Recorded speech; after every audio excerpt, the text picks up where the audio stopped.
ఈ మధ్య ట్రెండింగ్ అయ్యే ఫోటోలు వీడియోలకు సంబంధించి నానో బనానా యాప్ ఇచ్చేటటువంటి ఫొటోస్ మనం ఏదైనా ఒక ఫోటోని అప్లోడ్ చేస్తే ఆ అప్లోడ్ చేసిన ఫోటోని తీసుకొని అది లొకేషన్స్ మరియు డ్రెస్సెస్ మార్చి ఒక ఫోటోని ఇవ్వడం జరుగుతుంది.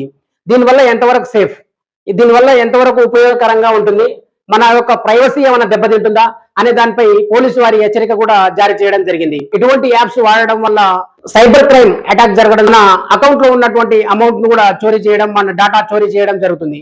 కావున ఇటువంటి వాటిపైన మనం జాగ్రత్తగా ఉండాలి.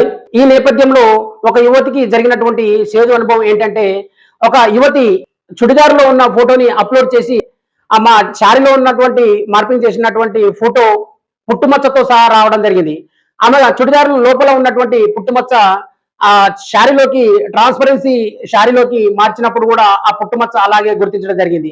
అంటే నానో బనానాతో ఇంత ఇంత టెక్నాలజీ ఉంది, లోపల ఉన్నటువంటి వాటిని కూడా రికగ్నైజ్ చేయగలుగుతుంది. అంటే దీనివల్ల మన ఫోటోలు కానీ మన వీడియోస్ కానీ మిస్యూజ్ చేయడానికి ఆస్కారం ఉన్నట్లు తెలుస్తుంది.